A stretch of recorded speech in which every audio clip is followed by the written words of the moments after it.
الحمد لله رب العالمين وصلى الله على نبينا محمد وعلى آله وصحبه وتابعين لهم بإحسان إلى يوم الدين. اللهم علمنا ما ينفعنا وانفعنا بما علمتنا واجعله حجة لنا ولا تجعله حجة علينا يا رب العالمين. Ona Allah tiga nan challa nabi ma kenna ngiyam palle ona jama ke sunwari serebe no gadi ha junu ngara son qaso ken on dinante barakay dingira nun Allah to may waqati li ghamtani jazakumullahu khairan Allah ganna suko man tembaraje khairiya yo kenna ngiyam palle sheikh ngawna nwari agara ke mawdu be agad hatam pancu benu kinoi tauhidin babundi wala nyaga na digamuku Allah ganna itogosuko manton pakulu nosuko manton nahatia Allah ganna baraje khairiya kenda ngem palagari digamenya man ko be kamasasa yagun khibare wajjo kidino ke ndigame kutenyi Allah gan orja honne be. Nous allons essayer de développer le sujet en français, de faire un résumé. Malheureusement, le temps ne nous permet pas de rentrer en profondeur dans les détails, mais nous allons nous arrêter sur 3 points essentiels concernant le mariage. Le premier point, al-ikhtiyar, le choix. Quand on a envie de se marier, comment on fait pour choisir son conjoint, qu'on soit un homme ou une femme? Ensuite, nous allons venir développer aussi le deuxième point, qui est al-khitba, la demande en mariage. Dans l'islam, comment la demande en mariage s'organise entre un homme et une femme? Et pour terminer, nous allons développer le dernier point qui concerne Aqidun Nikahi, la conclusion du mariage. Inna shari'at al-islamiyya qad imtazati an shara'iya samawiyyati sabiqa likawniha awfa shara'i bitahqiqi masalih al-ibadi wa isa'adihim. La loi islamique s'est distinguée des lois célestes précédentes parce qu'elle est la plus parfaite pour atteindre les intérêts et le bonheur des serviteurs. ونظرا لأن الزواج معنى جبل عليه الإنسان لتكوين الأسرة التي هي لبنة من لبنات المجتمع، وهذا أمر دعت إليه جميع الشرائع والأديان لما يترتب عليه من المحافظة على الأعراض والأنساب. Étant donné que le mariage est la condition nécessaire à la formation de la famille, qui est le ciment de la société, cela est prescrit par toutes les lois et religions, car le mariage implique la préservation de l'honneur et de la généalogie.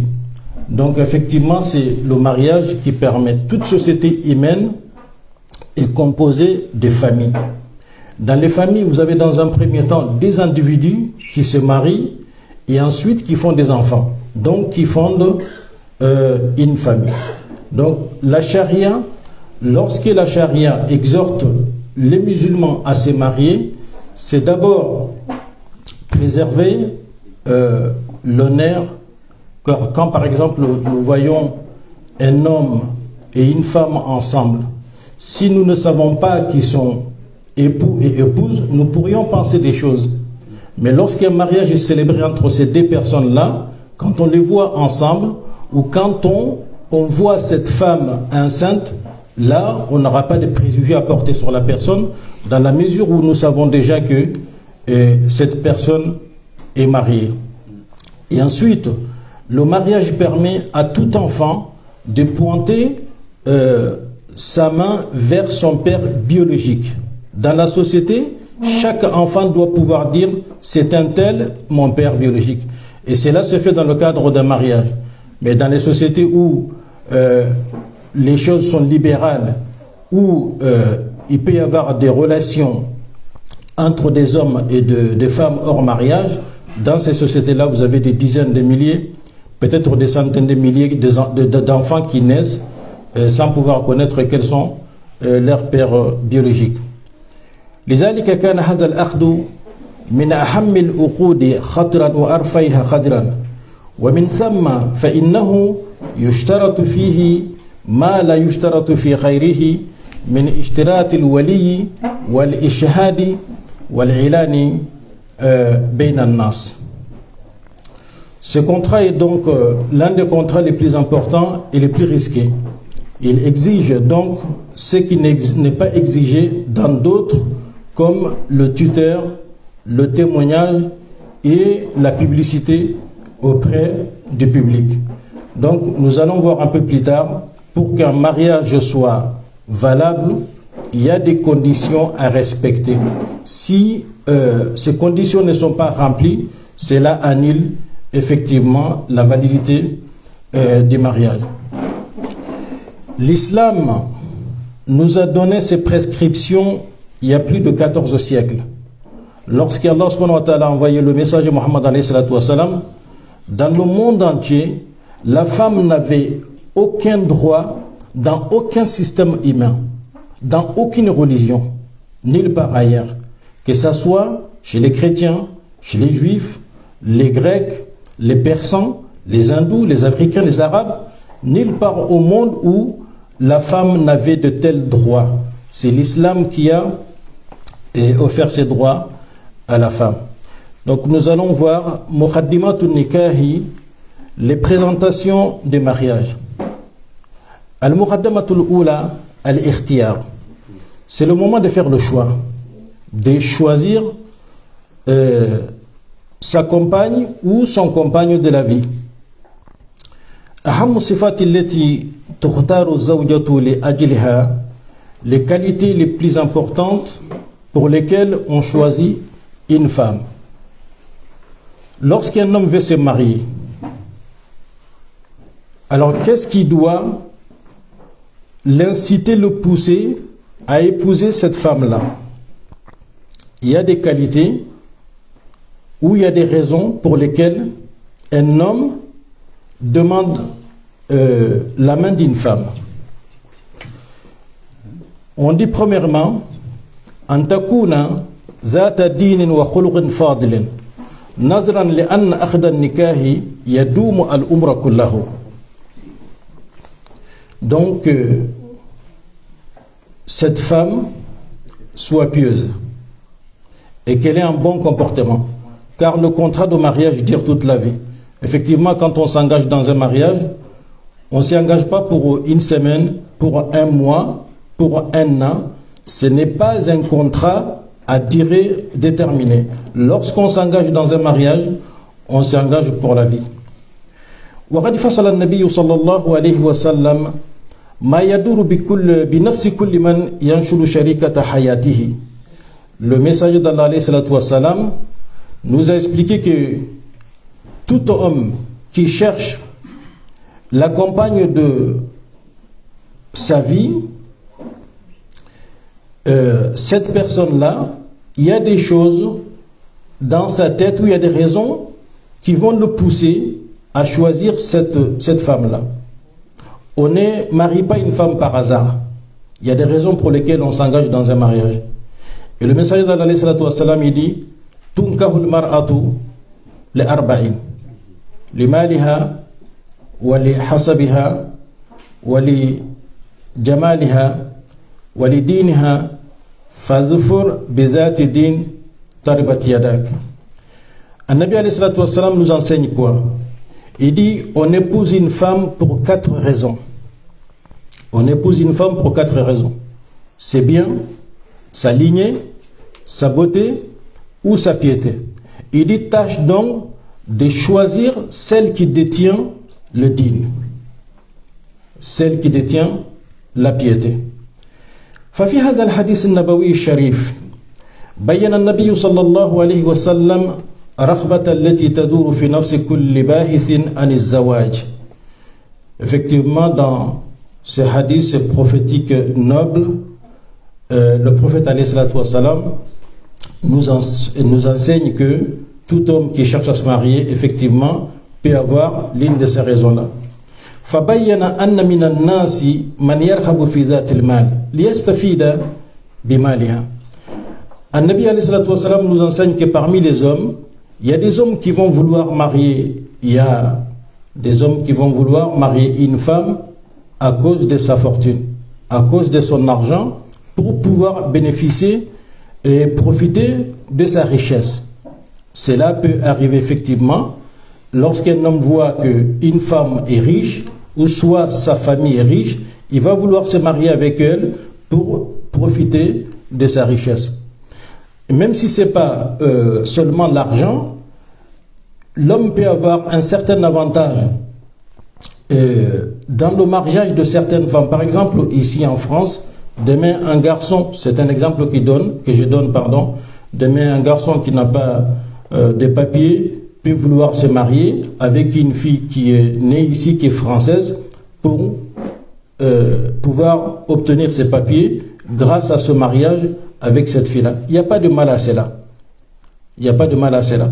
Seulement, il faut que le garçon soit sincère. Que le but ne soit pas de se marier uniquement pour avoir ses papiers, et une fois qu'il a ses papiers, et créer des histoires, aller marier une autre femme, et vous connaissez la suite. Donc, il ne faut pas que sa démarche soit basée sur cela. Sinon, il n'y a pas de mal à ce que un homme profite des avantages de sa femme, ou une femme profite des avantages de son mari.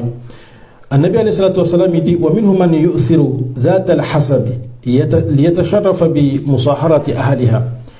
Il y a aussi parmi les hommes des hommes qui vont se marier avec une femme par rapport à sa lignée, la famille de la femme. Soit ce sont des gens influents dans la société, alors qui occupent des postes de responsabilité.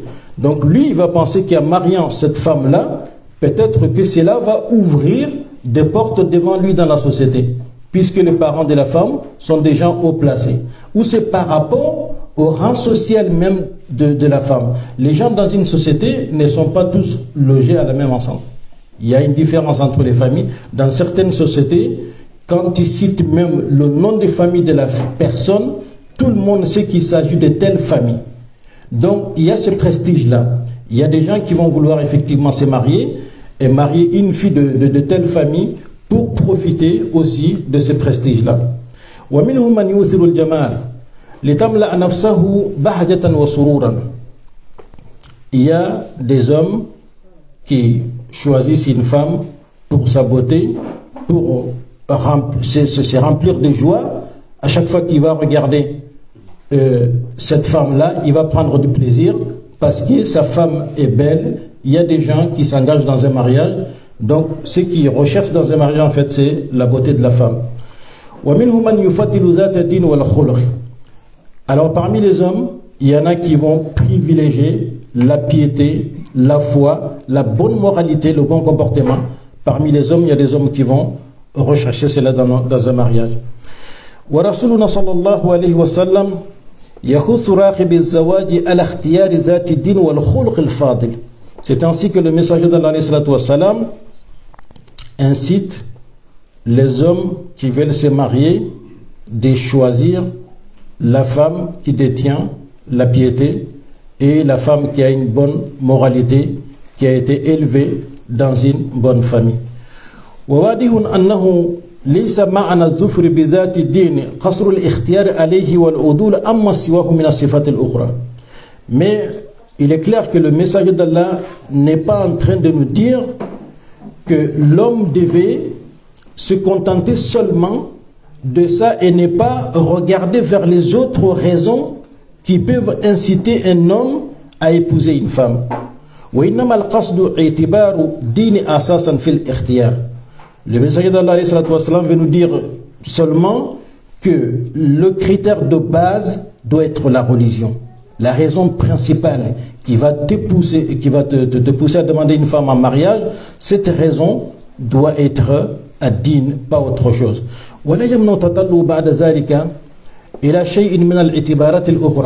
Ensuite, rien ne t'empêche de regarder les autres raisons, les autres considérations. Vouloir marier une belle femme, il n'y a pas de problème. L'islam n'a aucun problème avec cela. Vouloir marier une femme qui est riche ou qui est d'une famille riche, il n'y a pas de mal à cela. Mais le critère de base doit être ad-din. Parce que quand on s'engage pour les autres raisons, ce n'est pas sûr qu'on peut obtenir le bonheur avec ça. Parce que l'être humain change. Par exemple, un homme qui s'engage dans un mariage, qui va marier une femme uniquement parce qu'elle est belle. Mais on vieillit, on ne reste pas toujours dans la jeunesse. Et puis aussi dans la vie, on peut avoir des accidents. Une femme peut avoir un accident, que Allah nous en préserve. Si demain elle a le visage brûlé, cet homme, qu'est-ce qu'il va faire? Il va demander le divorce. Si demain elle perd un œil, qu'est-ce qu'il va faire? Il va demander le divorce. Subhanallah. Il s'est marié avec la femme parce que son père était riche. Son père n'a plus d'argent. Qu'est-ce qu'il va faire? Il va demander le divorce. Donc, fazfur bizati din. إذن الدين والخلق هو العامل الرئيسي في إسعاد الحياة الزوجية. Donc, la foi, la piété est le critère de base qui peut garantir le bonheur de la vie conjugale. وعلى عكس من ذلك إذا لم يكن كل من الزوجين على جانب كبير من الخلق والدين فإن ذلك يورد الحياة الزوجية للتقويض والانحدام.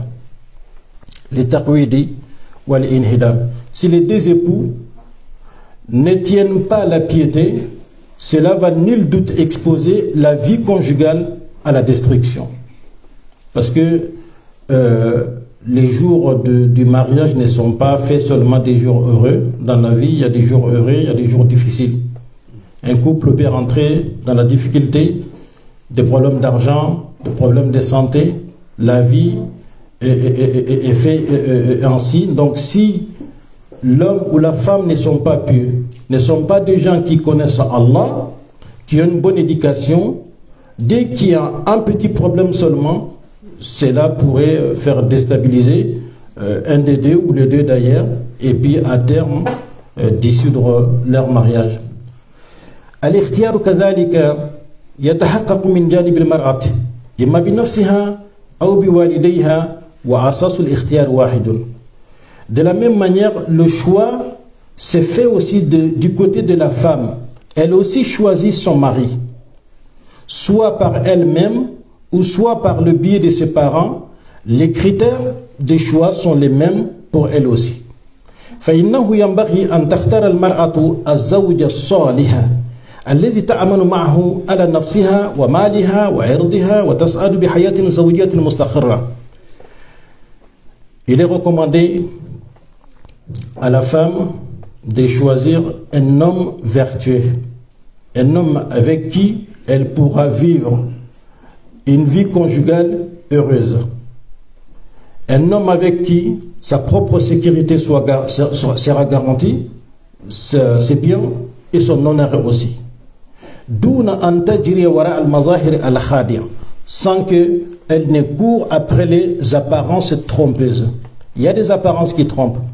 Les gens aujourd'hui, les seuls critères qu'on prend en considération lorsqu'on se marie, c'est de voir soit la physique de la personne ou la situation financière de la personne, etc.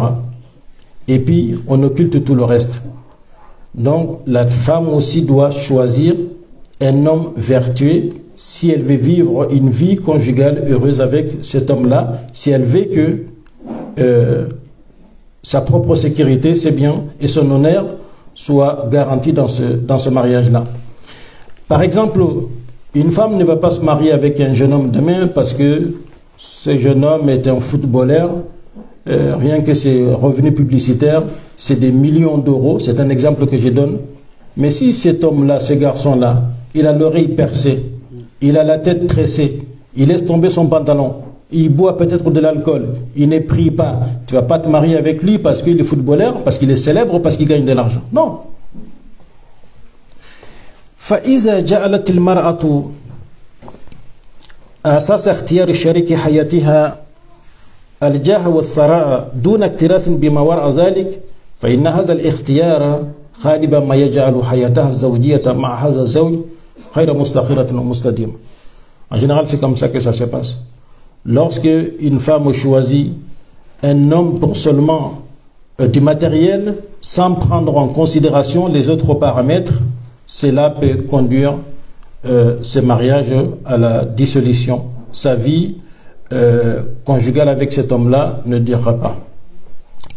ومن ثم كان لزاما عليها عند اختيارها لزوج المنشود أن يكون ذلك الزوج في المحام الأول صاحب خلق ودين ثم الاعتبارات الأخرى مطلوبة في الزوج ولكن في المرتبة التالية لذلك.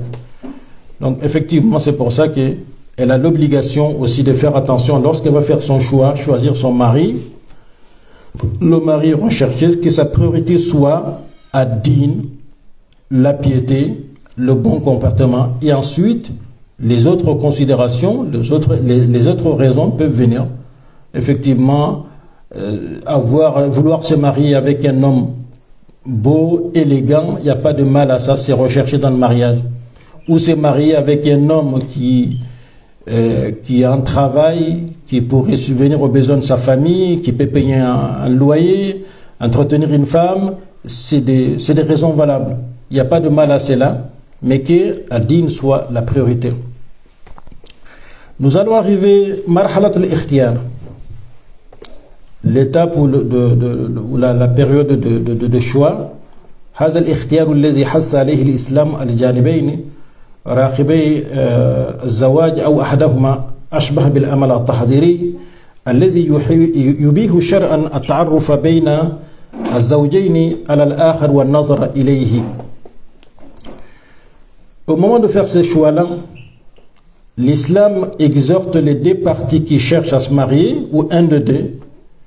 Cette exhortation ressemble un peu au travail préparatoire, al-amal al-tahdiri, qui permet, dans le cadre de la charia, aux deux personnes de se rencontrer, de faire connaissance. Il n'y a pas de mal à cela dans l'islam. Lorsqu'un garçon cherche à marier une femme, il peut rencontrer la fille, discuter avec elle. La seule condition est que cela doit se faire en présence des hommes haram. En présence des hommes haram. Il ne va pas l'inviter au McDo, non. Elle ne va pas sortir avec lui, s'isoler avec lui, non. Mais en présence des témoins des hommes haram, ils peuvent se parler.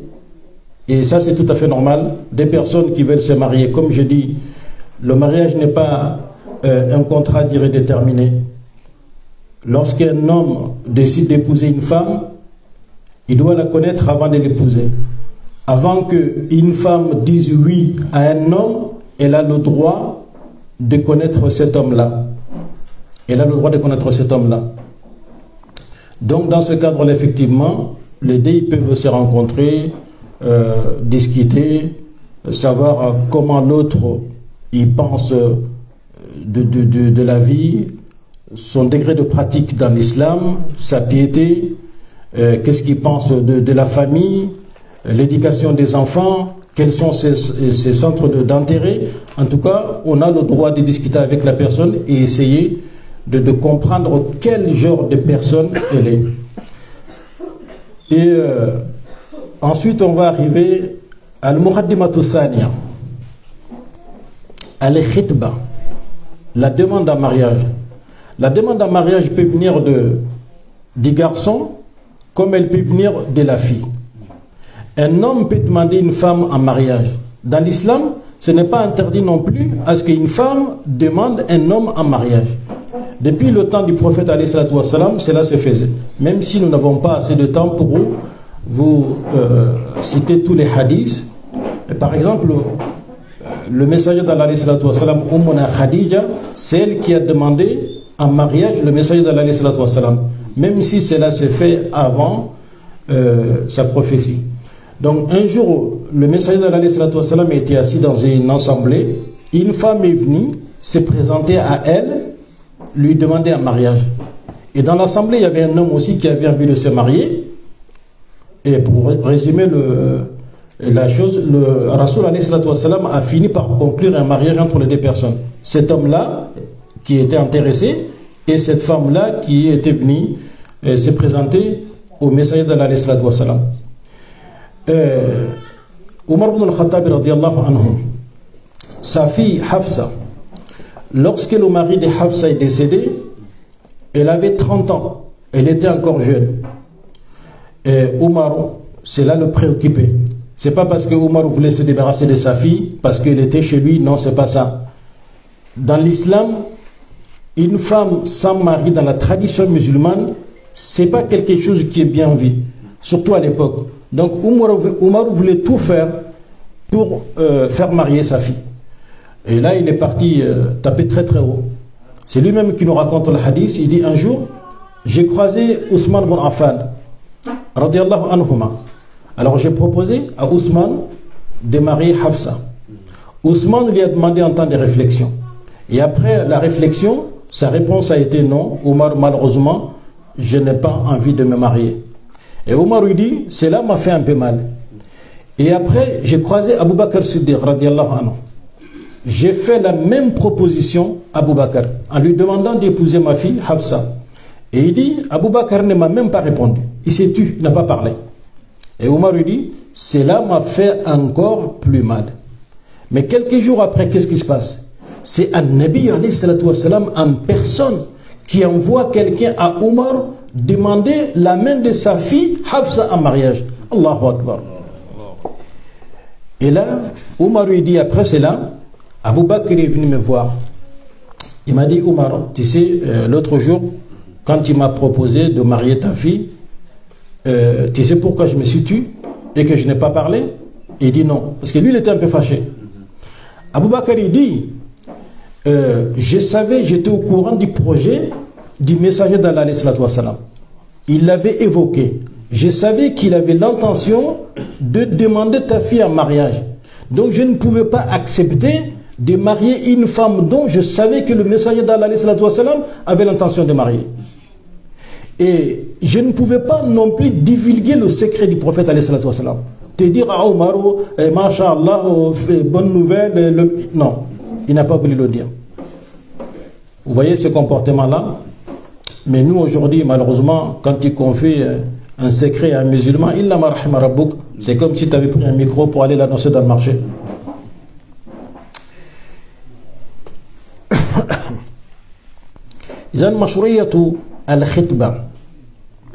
La prescription de la demande en mariage. Dans le Coran, Allah subhanahu wa ta'ala dit وَلَا جُنَاحَ عَلَيْكُمْ فِيمَا أَرَدتُّم مِّنْ خِطْبَةِ النِّسَاءِ أَوْ أَكْنَنْتُمْ فِي أَنفُسِكُمْ. Et ça, c'est un délit pour dire que la khitba, c'est une prescription islamique. Allah dit dans le Coran, on ne vous reprochera pas de faire aux femmes allusion à une proposition de mariage ou d'en garder secrète l'intention. Rasul alayhi salatu wasalam dans la sunna il dit إذا خطب أحدكم امرأة فإن استطاع أن ينظر فيها إلى ما يدعوه إلى نكاحها فليفعل. Quand l'un de vous demande la main d'une femme et peut la regarder de façon à être plus poussé à l'épouser, qu'il le fasse. Qu'il le fasse. Donc, ces rencontres, effectivement, entre un garçon qui veut demander un mariage et une fille, on n'est pas obligé de les limiter à une seule fois. S'ils veulent se voir 2 fois, 3 fois, 4 fois, à partir du moment où la raison c'est le mariage, l'intention c'est ça, à partir du moment où ça se fait en présence de témoins, cela ne pose aucun problème. الحكمة من مشروعيتها أنها من مقدمات الزواج الذي هو رابطة دائمة في الحياة. C'est ce que je disais tout à l'heure. Pourquoi? C'est quoi la sagesse dans la prescription d'al-khitba, de faire ces démarches préliminaires avant le mariage. Parce que le mariage n'est pas quelque chose d'anodin. C'est quelque chose dans lequel on s'engage pour la vie. Ce n'est pas une affaire d'une semaine ou d'un mois. Donc, on a effectivement le droit de prendre toutes les précautions. Parce que pendant cette période-là, les parents du garçon, ils vont se renseigner sur la fille et sa famille. Les parents de la fille, ils vont se renseigner sur le garçon et sa famille. Donc, cela est tout à fait normal. وإذا اطمأن الجانبان إلى أنه يمكن التعايش بينهما بسلام وأمان وسعادة وحب وطمأنينة وهي أهداف سامية يحرص عليها الجميع الزوج والزوجة والأهل من ورائهم.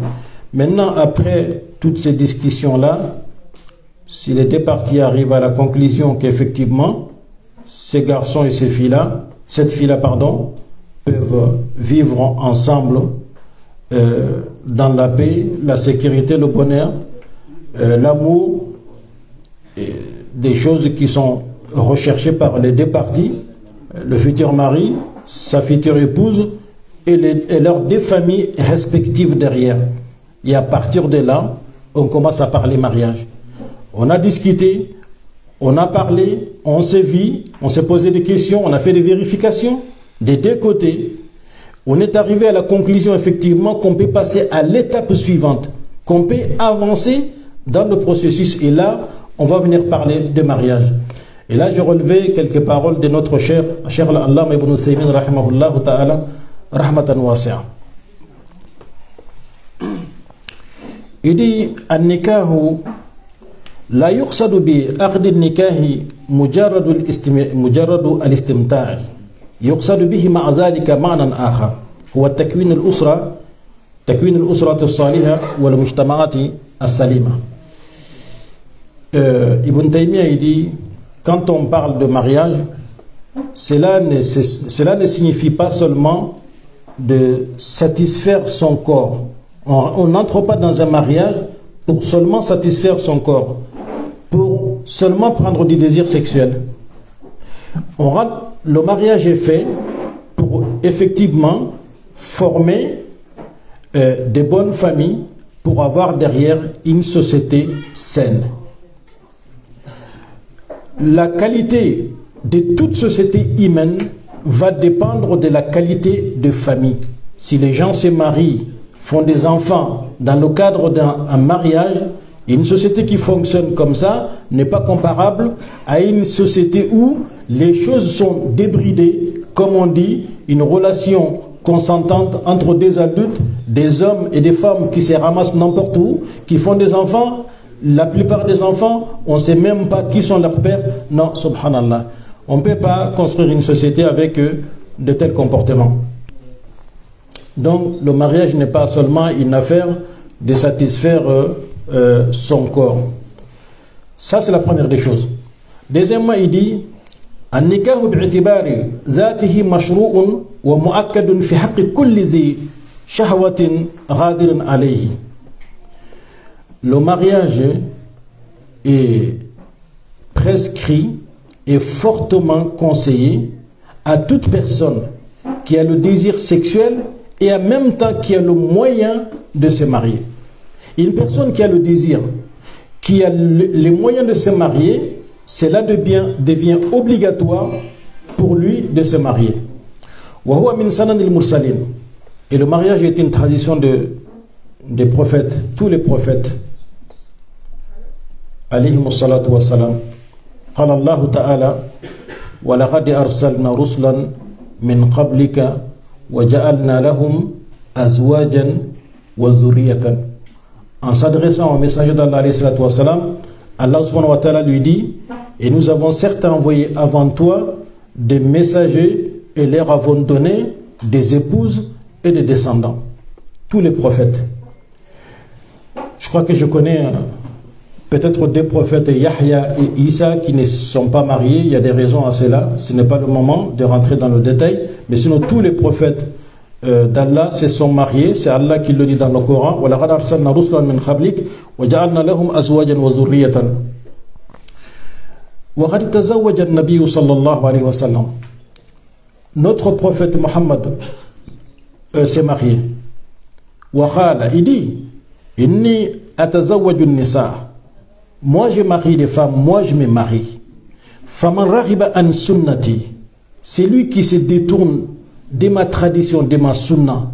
Un musulman ou une musulmane qui refuse de se marier, qui est en bonne santé, qui a ce désir sexuel, qui a les moyens de se marier, ne se marie pas. Rasoul alayhi salatu wa salam, qu'est-ce qu'il dit? Il dit falaysa minni.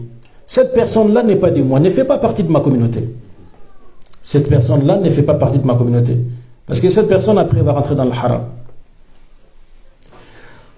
Nous allons venir maintenant shurutun nikahi, les conditions.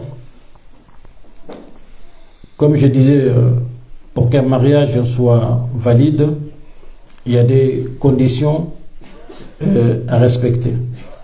من حسن التنظيم الإسلامي ودقته في شرع الأحكام أن جعل للعقود شروطا بها وتتحدد فيها صلاحيتها للنفوذ والاستمرار فكل أخذ من العقود له شروط لا يتم إلا بها وهذا دليل واضح على إحكام الشريعة وإتقانها وإنها جاءت من لدن حكيم خبير يعلم ما يصلح للخلق ويشرع لهم ما يصلح به دينهم ودنياهم حتى لا تكون الأمور فوضى لا حدود له ومن بين تلك العقود أخذ النكاح فعقد النكاح له شروط نذكر منها ما يأتي وهو أهمها.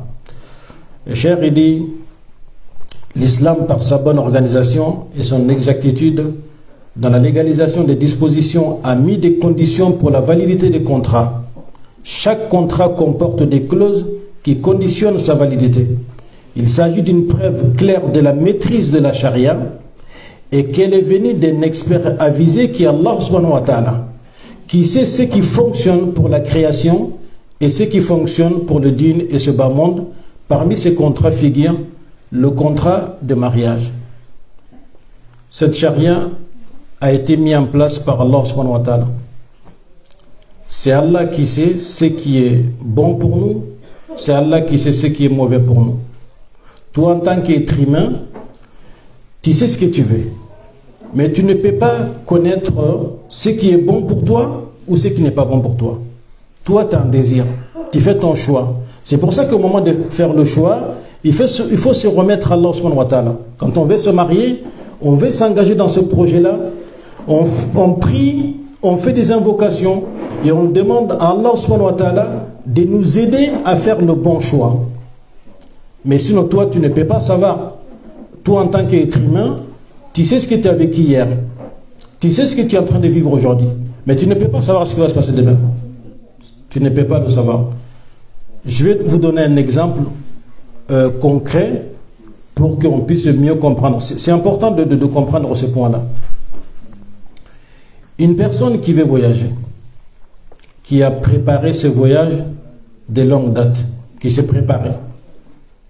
La personne a acheté tout ce qu'elle devait acheter, elle a son passeport. Si elle devait faire un visa pour aller dans ces pays-là, elle a fait le visa, elle a son billet, jusqu'au jour du voyage. Le jour du voyage, soit elle s'est fait accompagner par quelqu'un pour aller à l'aéroport, ou la personne prend un taxi. Mais malheureusement, cette personne arrive trop tard, la personne manque son avion, loupe son avion, l'avion est parti.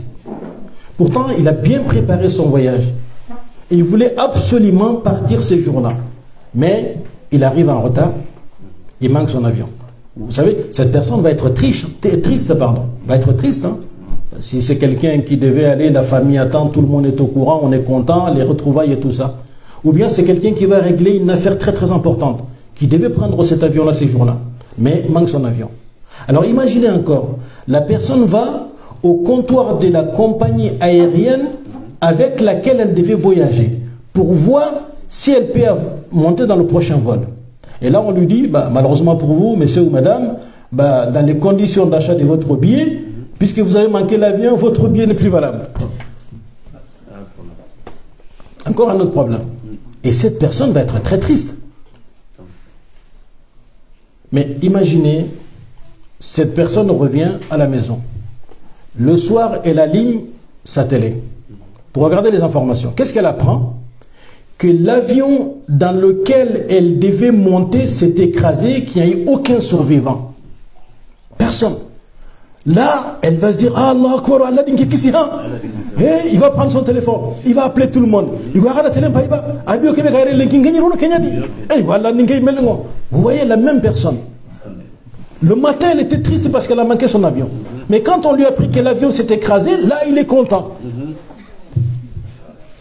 وَأَسَى أَن تَكْرَهُ شَيْئًا وَهُوَ خَيْرٌ لَكُمْ وَأَسَى أَن تُحِبُّ شَيْئًا وَهُوَ شَرٌ لَكُمْ وَاللَّهُ يَعْلَمُ وَأَنْتُمْ لَا تَعْلَمُونَ. C'est ce qu'Allah dit dans le Coran. Or, il se peut que vous ayez de l'aversion contre une chose alors qu'elle vous est en bien. Et il se peut que vous aimiez une chose alors qu'elle vous est mauvaise. C'est Allah qui sait alors que vous ne savez pas. Comme je disais, nous, on sait le passé qu'on a vécu, le présent qu'on est en train de vivre. Mais ce qui va se passer dans 1 heure, dans 2 heures, d'ici demain, seul Allah subhanahu wa ta'ala le sait. Donc toi, tu ne peux pas savoir ce qui est bon pour toi ou ce qui est mauvais pour toi. Tu fais ton choix, mais tu ne peux pas le connaître. Deuxièmement, Ibn Uthaymin rahimahullah, il dit Rida Zawjayn. Pour qu'un mariage soit valable, pour qu'on puisse conclure un mariage, il faut que les deux parties, les deux futurs époux soient d'accord.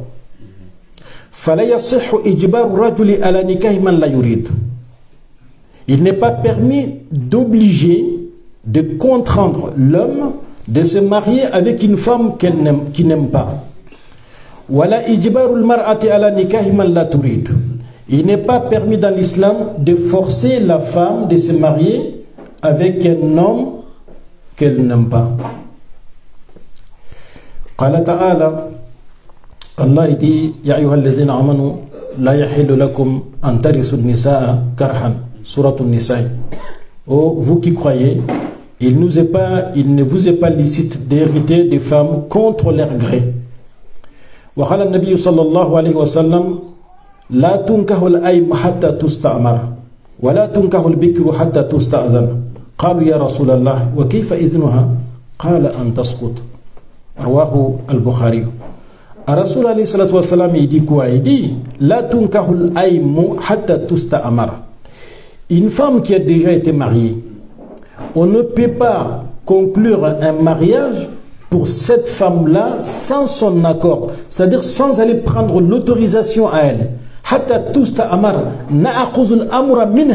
C'est elle qui va nous donner l'ordre de conclure le mariage, parce qu'elle a déjà été mariée.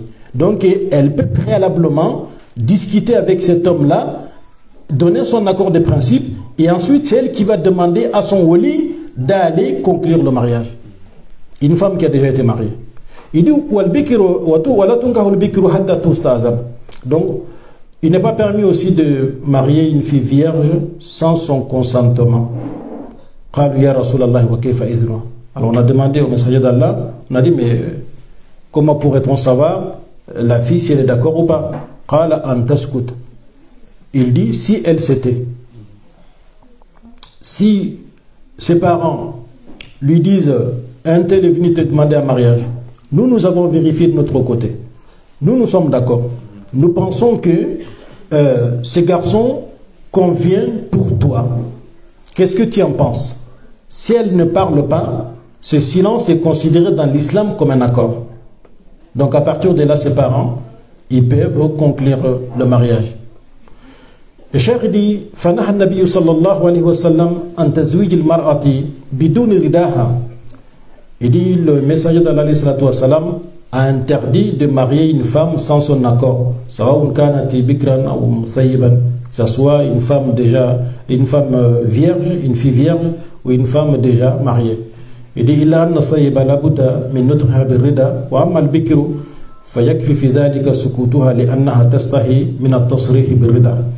alors cher, il dit ici en ce qui concerne la femme qui est déjà mariée, sa réponse est nécessaire. Donc elle doit parler, mais une fille, la fille vierge, si elle ne parle pas, sa silence suffit parce que elle va avoir la pudeur, la honte de s'exprimer. Bon, ça, je pense que ce n'est pas nos filles à nous. Hein. Aujourd'hui, nous, les débats, ils sont bien animés dans les maisons. Hein. La fille, elle ne va pas se contenter de se taire quand on va lui poser ce genre de questions. Alors, il dit, si elle refuse de se marier, personne n'a le droit de la forcer.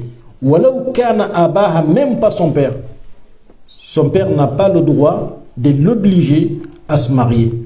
لقول النبي صلى الله عليه وسلم والبكر يستأذنها أبوها أرواح مسلم. C'est un hadith de Muslim dans lequel le Rasul alayhi salatu wasalam il dit la fille vierge, ses parents demandent son consentement. ولا إثم على الأبي إذا لم يزوجها في هذه الحالة. Donc dans ce cas de figure, le père n'a pas de péché si elle ne marie pas sa fille, لأنها هي التي امتنعت, parce que c'est elle qui a refusé. À partir du moment où elle refuse, le père ne peut pas la marier de force. Maintenant, si elle reste à la maison après, jusqu'à l'âge de, je ne sais pas, 25 ans, 30 ans, ce n'est pas la faute du père. Aux yeux de charia, le père ne commet aucun manquement. À partir du moment où c'est elle qui refuse de se marier. Mais le père a quand même l'obligation de veiller sur sa fille et de protéger sa fille. Nous avons parfois ces problèmes-là lorsque, par exemple, un homme vient demander une fille en mariage. Dès qu'elle refuse une fois, le père, il va le prendre mal. Donc, il va essayer de bouder sa fille. Donc, il ne va même plus la regarder. Elle va être là comme ça. Quand le père est là, la fille, elle est là-bas. Il va dire, bon, et puis il va peut-être même s'en prendre à sa mère pour ça. Non, là, non. Si elle dit non, le père, il va quand même continuer à veiller sur sa fille, il va protéger sa fille. Si deux personnes en même temps viennent demander sa main en mariage, la main de sa fille en mariage, la fille a dit, moi je préfère me marier avec un tel. Son tuteur lui dit, non, tu vas te marier avec l'autre. Donc on va la marier à celui qu'elle aura choisi elle-même, pas celui que son tuteur aura choisi. Si cet homme est un semblable pour elle. Amma inkana khayra kufuin falwaliha yamnaha min zawajiha bihi wa la ithma alayhi fi hadhihi al-hal. Mais si cet homme n'est pas un semblable pour la fille, effectivement le père a le droit dans ces cas-là d'empêcher ces mariages-là, de s'y opposer, de dire non. Et dans ces cas-là, le père ne commet pas de péché. Il n'a pas de genoux. Donc ici, nous allons nous arrêter un peu. Nous avons beaucoup de problèmes par rapport à ce point-là. C'est vrai que dans l'islam, le mariage est permis entre deux musulmans, quelles que soient les races, la couleur de la peau, la nationalité, tout ça, comme notre cher nous l'a rappelé tout à l'heure. Nous vivons en France. Beaucoup des musulmans des horizons différents se sont retrouvés ici en France. Et nous savons que tous ces musulmans-là n'ont pas les mêmes traditions, n'ont pas les mêmes habitudes, n'ont pas les mêmes modes de fonctionnement. C'est pour ça que moi j'ai dit aux enfants, faites attention. Souvent on fait des raccourcis en disant, à partir du moment où c'est un musulman, je me marie avec lui. À partir du moment où c'est une musulmane, je me marie avec elle. Il y a des choses à ne pas négliger quand on s'engage sur cette voie-là. Sur cette voie-là. Les Soninké, je sais qu'ils ont leurs habitudes.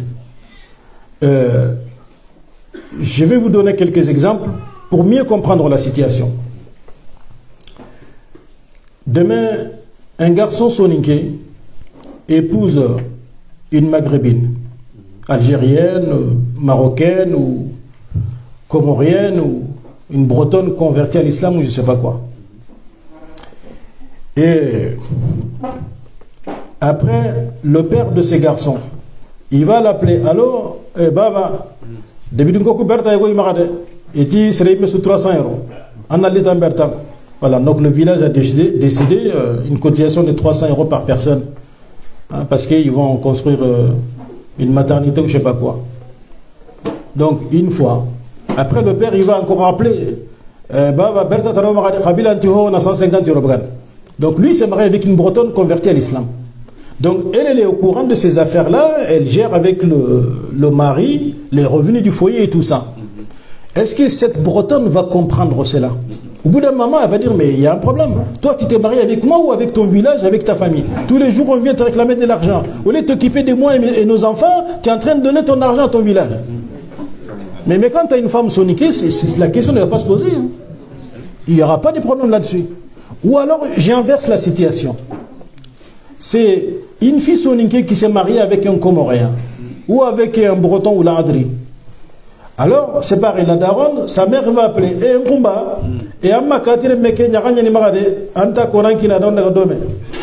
Une fois, deux fois.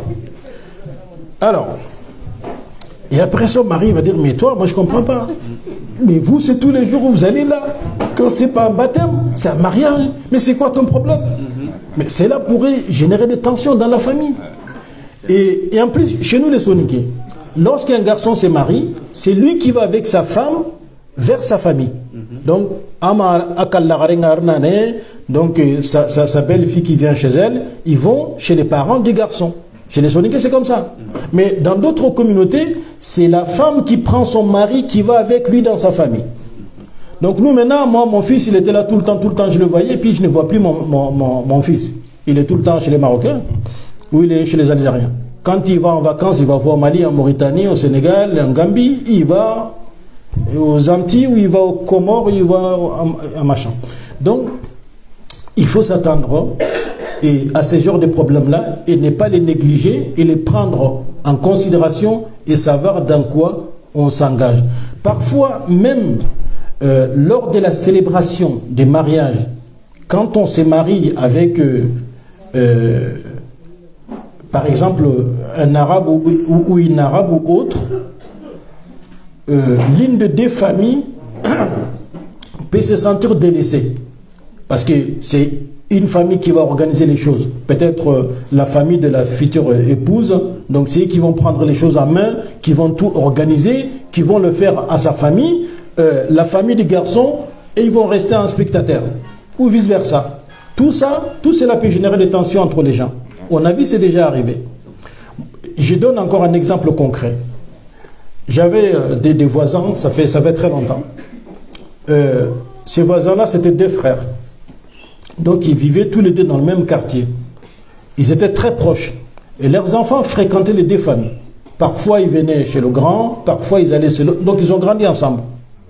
Et le né, quand il s'est marié, il a marié une Nantiaise convertie à l'islam. Donc, la fille, machallah, elle est pratiquée, elle avait un hijab, pas de problème. Mais, sauf que eux, ils étaient habitués comme ça, ils étaient tout le temps ensemble. Du fait que ses frères ils venaient souvent à la maison, chez le grand frère, sa femme n'a pas pu supporter cela. Et un jour, comme on dit, elle a pété un câble. Elle a pris sa fille et elle est partie. Le mariage s'est arrêté là, parce que les frères ils venaient à la maison. Vous voyez, dans certaines communautés, quand la femme elle se marie avec un homme, c'est moi et mon mari, personne ne vient nous déranger. Mais chez nous les Soniqués, il y a des va-et-vient. Les frères ils viennent, les cousins ils viennent, tout le monde vient, c'est normal. Nous on vit comme ça. Il faut prendre en considération toutes ces choses-là et ne pas s'engager dans n'importe quoi. Et c'est pour ça que des fois les parents ont peur et posent leur veto et refusent certains mariages. Ce n'est pas parce qu'ils n'aiment pas le bonheur de leurs enfants. C'est parce qu'ils ont peur un jour de ne pas se retrouver dans ces genres de situations ingérables. Mais sinon, tout musulman peut se marier avec toute musulmane. C'est la piété et le bon comportement qui est à la base, les conditions de base pour ce mariage-là. Maintenant, par rapport à ça, vous avez des imams dans des mosquées, lorsque le père de la fille refuse de célébrer le mariage, ils vont voir un imam, et l'imam, il va célébrer le mariage. Mais cet imam, ce n'est pas son droit de faire ça. Ce mariage, aux yeux de la charia, n'est pas valide. Mais qui lui en donne le droit de faire ça? Des individus qui viennent se présenter à lui, une fille et un garçon. Il ne connaît pas l'histoire de la fille, il ne connaît pas l'histoire des garçons. Il ne connaît pas les raisons qui ont fait que le père de cette fille a refusé ce mariage-là. Il ne s'est pas déplacé pour aller voir le père, pour essayer d'écouter ses arguments. Lui, tranquillement dans sa mosquée, il décide de conclure un mariage comme ça. Ce mariage n'est pas valide. C'est pour ça que Cheikh, il nous dit, la deuxième condition dans la conclusion du mariage, c'est al-wali, le tuteur. Fala yassihhu nikahu biduni waliyin. Un mariage n'est pas valable sans l'accord du tuteur. Les qawli nabi sallallahu alayhi wa sallam, la nikahun illa biwaliyin, point de mariage sans tuteur. S'il n'y a pas de tuteur, le tuteur n'est pas d'accord, il n'y a pas de mariage. فلو زوجت المرأة نفسها فنكاحها باطل سواء باشرت الأخذ بنفسها أو وكلت فيه. Si une femme se marie sans tuteur, son mariage est caduc, nul et non avenu. Qu'elle s'occupe elle-même directement de la conclusion de ce mariage-là, ou qu'elle délègue quelqu'un d'autre, qu'elle mandate quelqu'un d'autre pour le faire, si ce mariage s'est conclu sans l'accord du tuteur, le mariage n'est pas valide. والولي هو البالغ العاقل الرشيد من إصاباتها مثل الأب والجد من قبل الأب. Alors quand on dit al-wali, qui sont les tuteurs de la femme qui ont le droit de conclure ce mariage-là pour que le mariage soit valide? C'est les hommes de sa famille du côté de son père, comme le père lui-même. Le premier tuteur d'une femme, c'est son père. Et après le père, pour beaucoup de gens, c'est les oncles. Non, c'est le grand-père. Si par exemple une fille veut se marier, son père n'est pas vivant ou n'est pas en situation de prendre sa responsabilité, les choses vont revenir à son grand-père paternel. Al-Jaddu min qibal al-ab, le grand-père paternel. C'est lui qui remplace le père. Et après lui, wal-ibn, c'est son propre fils. Si c'est une femme qui a déjà été mariée, qui a un fils qui est majeur, si son père n'est plus vivant, si elle veut se remarier, c'est son propre fils qui va s'en occuper. Son tuteur légal, aux yeux de la charia, c'est son fils. Wabn al-ibn, ou le fils du fils, si le fils n'est pas là. Et ensuite, wal-akh al-sharir, si la femme veut se marier, n'a pas de père, n'a pas de grand-père, n'a pas d'enfant, ou ses enfants ne sont pas majeurs, et dans ces cas-là, c'est son frère, al-akh al-sharir, le frère de la même mère et du même père, qui va se charger de conclure le mariage. Wal-akh min al-ab. Si le frère de la même mère, du même père n'est pas présent, le frère, comme on dit en français, le demi-frère, le frère du même père, c'est lui qui va s'en charger. Et après, wal ammi ash-sharir. Et ensuite va venir les oncles. L'oncle qui est de la même mère et du même père avec son père, wal ammi min al-abi. Et l'oncle, après, si cet oncle n'est pas présent, c'est l'oncle du même père avec son père, wa abnaihim, et leurs enfants, al-aqrab, fal-aqrab, le plus proche des plus proches. Donc, c'est ça, al-walaya dans l'islam pour la conclusion des mariages. C'est ces personnes-là qui sont compétentes pour conclure le mariage. Mais ce n'est pas un imam dans une mosquée comme ça, même si dans un mazhab comme al-mazhab al-hanafi, chez les hanafites, si une femme veut se marier dans une ville, dans un village, un endroit en tout cas où elle n'a pas de tuteur légal, effectivement, un imam ou autre pourrait être désigné pour conclure ce mariage-là. Mais on n'est pas dans ce cas de figure-là. On n'est pas dans ce cas de figure-là. C'est une fille qui a un père, sauf que le père refuse ce mariage-là. et la fille essaie de contourner le père, va avoir un imam ou une tierce personne qui va célébrer un mariage. Je dis que ce mariage-là n'est pas valide. وإذا كان لابد في النكاح من الولي فإنه يجب على الولي اختيار الأكفأ الأمثل إذا تعدد الخطاب. Si le mariage ne peut pas se faire sans l'accord, sans la participation du wali, le tuteur, alors le tuteur aussi se doit de choisir le meilleur homme pour cette fille. Si par exemple plusieurs personnes viennent demander sa main, donc parmi ces hommes-là, le tuteur va tout faire pour choisir le meilleur d'entre eux pour la fille. فإن خطبها واحد فقط وهو كفء ورضيت فإنه يجب عليه أن يزوجها به. Et si c'est un seul homme qui vient demander la fille en mariage et qui est semblable pour elle, si elle est d'accord, et en ce moment-là, le tuteur a l'obligation là aussi de conclure le mariage. الشيخ دي وهنا نقف قليلا لنعرف مدى مسؤولية الكبيرة التي يتحملها الولي بالنسبة إلى من والله الله عليها، فهي أمانة عنده يجب عليه رعايتها ووضعها في محلها، ولا يحل له احتكارها لأغراضه الشخصية أو تزويجها بغير كفء من أجل طمع فيما يدفع إليه.